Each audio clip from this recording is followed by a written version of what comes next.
कार्यरत हम लोग 7-8 साल से थे, जो कि 1 साल पहले हम लोग को हटा दिया गया है। अब हम लोग यहाँ मरने आए हैं, अब यहाँ से मर के हम लोग का घर परिवार पूरा एकदम तबाही में, बाल बच्चे को खाने के लिए नहीं है। तो राज्य सरकार से मांग करता हूँ कि हमें समायोजन किया जाए हम सभी परिवारों को। अपने हक और न्याय की लड़ाई को लेकर आज रांची पहुंचे पलामू जिले के बर्खास्त अनुसेवक।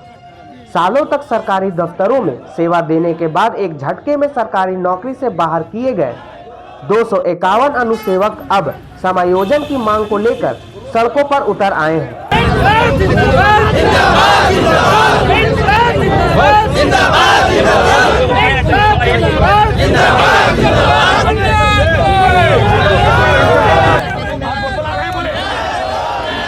रांची पहुंचते ही मुख्यमंत्री आवास के समीप उस वक्त अफरा तफरी मच गई जब आंदोलन में शामिल एक महिला अचानक बेहोश हो गई।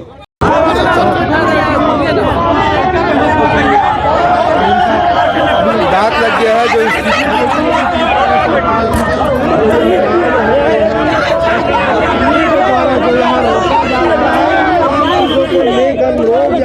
मुख्यमंत्री के आप देख सकते हैं कि जो है एक जो है महिला जो है वो बेहोश हो गई है।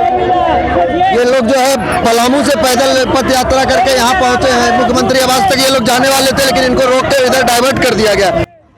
इस घटना के बाद प्रदर्शन कर रहे अनुसेवकों में भारी आक्रोश देखने को मिला। प्रदर्शनकारी लगातार इनकलाब जिंदाबाद के नारे लगाते हुए सरकार से अपनी मांगों को जल्द पूरा करने की अपील करते नजर आए।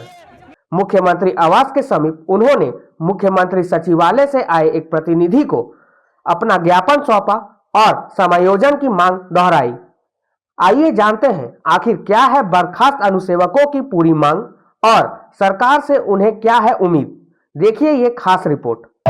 नमस्कार, जोहार, मैं शेखर सुमन सहार भारत से। आप देख सकते हैं मेरे पीछे जो बर्खास्त अनुसेवक है जो पलामू से पद यात्रा करके सीएम आवास तक पहुंचने के लिए यहाँ पहुंचे थे, लेकिन इनको जो है इस रूट से डाइवर्ट कर दिया गया है। आप लोग क्या मांग लेकर यहाँ पहुंचे हैं? हम लोग पलामू झारखंड से नौकरी मांगने के लिए आए हैं। हम सभी को बर्खास्त कर दिया। आप 10 साल से नौकरी कर रहे थे, एक ही नियमावली पर पूरे झारखंड में बहाल है अभी भी, और हमें पलामू के लोगों को हटाया गया। इसलिए हम माननीय मुख्यमंत्री से हम मांग करते हैं कि हमको हमको बहाल किया जाए। तो आप लोग सीएम आवास तक यात्रा करने वाले थे ना? हम लोग सीएम आवास तक पुलिस प्रशासन जबरदस्ती हम लोग को भगा रही है, नहीं जाने दे रही। हम सीएम साहब से मिलना चाहते हैं। माननीय मुख्यमंत्री हमारे अपने मुख्यमंत्री हमारे राज्य के मुखिया है, हम उनसे मिलकर अपनी बात को रखने वाले थे, लेकिन हम पुलिस प्रशासन को रोक रही है। आप लोग जो यहाँ पहुंचे हैं, क्या अनुसेवक क्या थे? आप बताइए कि क्या हम लोग अनुसेवक फोर्थ ग्रेड में बहाल थे। हम 10 साल से नौकरी कर रहे थे, सरकारी नौकरी में थे। परीक्षा के माध्यम से हमारा नौकरी हुआ था और हम लोग 8 साल 10 साल नौकरी किए और हमको अचानक बिना कारण को हमको नौकरी से हटा दिया गया। हम सब जो है से अभी घर ठोकर पा रहे हैं। लोन हो गया है, बैंक का लोन के दबाव से 2 साथी हमारे मर गए हैं। कितने लोगों को हटाया गया? 251 लोगों को हटाया गया। अब जैसा कि सुन सकते हैं टोटल जो है 251 लोगों को जो है बर्खास्त किया गया है, जो कि यहाँ पर पहुंचे। अभी आप देख सकते हैं कि उनको सीएम आवास की ओर जाने से रोक दिया गया और इस साइड डाइवर्ट कर दिया गया है। और कुछ लोगों से बात करते हैं। आप कितने दिनों से आप लोग कार्यरत? हम लोग 7-8 साल से थे, जो कि 1 साल पहले हम लोग को हटा दिया गया है। अब हम लोग यहाँ मरने आए हैं, अब यहाँ से मर के जाएंगे। अगर जब तक नौकरी नहीं, अचानक ये विज्ञापन त्रुटि बताकर हटा दिया गया है और विज्ञापन निकालने वाले राज्य सरकार है, आपका जो है जिला प्रशासन है, उन लोग का गलती है, वो हम लोग भुगत रहे हैं। इसलिए यहाँ या तो समायोजन होगा, नहीं तो आत्मदाह करेंगे हम लोग, इसके अलावा कुछ नहीं करेंगे। अन्य जिला में भी ये है ना, तो अन्य जिले में कभी बर्खास्त किया गया है? ऐसा ही विज्ञापन यही नियमावली पर जो है से 24 जिलों में बहाली हुई थी, जिसमें जो है पलामू जिला का जो है अनुसेवक ये आपका बर्खास्त हो गया है। बाकी 23 जिला का इसी नियमावली से बहाली पर अभी भी बरकरार है। अगर हम लोग हट रहे हैं तो और लोग को भी खतरा हो सकता है, इसलिए समायोजन हम लोग को होना चाहिए। आप कितने दिनों से कर रहे हैं? हम सर 8 साल नौकरी की है। ठीक है, जॉब थे और अचानक कितना दिन हुआ हटाए हुए आप लोग को बर्खास्त किया? वही 8 महीना 9 महीना हो रहा है सर। 10 महीना हो गया सर। हाँ, 1 मार्च को हम लोग को हटा दिया गया है और ये बता के कि विज्ञापन में त्रुटि है। सरकार जो नियमावली से निकाली वो नियमावली गलत था और हम लोग का कोई सूचना नहीं दी सरकार। नियमावली 8 साल बाद याद आई। वो तो सर वो सरकार जाने, हम लोग को क्या पता। सरकार फॉर्म निकाली थी, हम लोग भरे थे, परीक्षा दिए थे, पास हुए थे, फिर हम लोग सारा प्रक्रिया से किए थे और हम लोग का ज्वाइनिंग हुआ था। एकाएक एक लेटर आता है कि आप लोग का नियमावली गलत था, जो वैकेंसी निकला। सर वैकेंसी तो हम लोग नहीं निकाले थे, सरकार निकाली थी।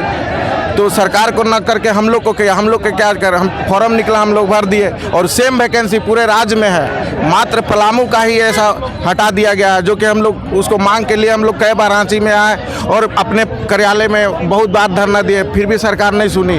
उसके बाद हम लोग मजबूरन पैदल 180 किलोमीटर से पैदल, कोर्ट में भी सर मामला है, तब फिर कोर्ट उतना खर्चा कौन लेगा सर। वहाँ पे बहुत हम लोग सुप्रीम कोर्ट से सर समय लगता है। हम लोग बहुत इनसे डेट है, खाने के लिए पैसा नहीं है तो सुप्रीम कोर्ट में क्या करेंगे।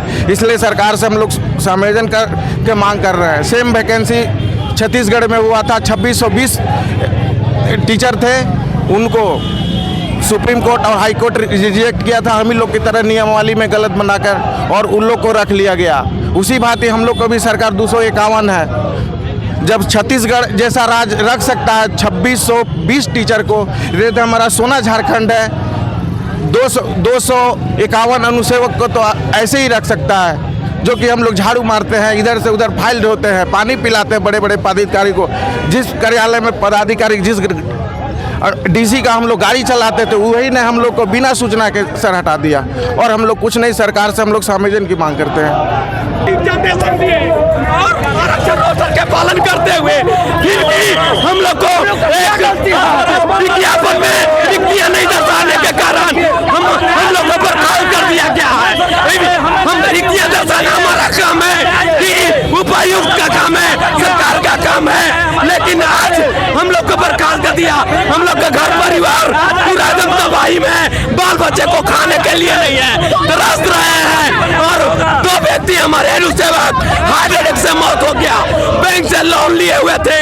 और इसी तरह बहुत सारा चतुर्थ कर्मचारी है जो बर्खास्त लोन लेके पूरा बेड पर अभी भी ग्रसित हैं, पीड़ित हैं, दवा नहीं करवाने पा रहे हैं, अपने घर परिवार को भोजन नहीं देने पा रहे हैं।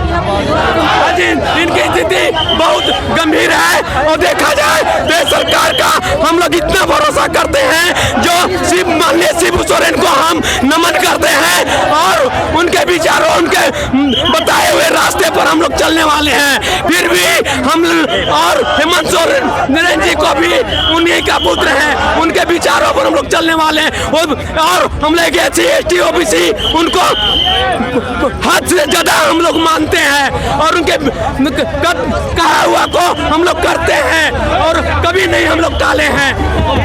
इतना ही कहकर मैं कहना चाहता हूँ कि आज इस महिला का एकदम बेहोश हो गई और ये भी बैंक से लोन ली हुई है और बैंक से पूरा दबाव है और दबाव होने के कारण इसका मानसिक टेंशन बढ़ते गया और उसी प्रकार 2 और उम्मीदवार चतुर्वर्गीय कर्मचारी का हार्ट अटैक से मौत हो गया और इसी तरह कई चतुर्वर्गीय कर्मचारी जो कि बेड पर पड़े हुए हैं, पैसा के अभाव में इलाज नहीं करा पा रहे हैं, अपने बाल बच्चों को शिक्षा तक नहीं देने पा रहे हैं और उसके साथ साथ उनके बाल बच्चे को खाने के लिए, कपड़ा पहनने के लिए भी पैसा के लिए नामुमकिन हो गया है और सरकार इस पर हम लोग को गंभीरता से कोई ध्यान नहीं दिया जा रहा है। लेकिन पूरी भरोसा था हम लोग को हेमंत सोरेन सरकार पर और आज भी हम लोग भरोसा करते हैं और मैं सरकार से मांग करता हूं कि हमें समायोजन किया जाए हम सभी परिवारों को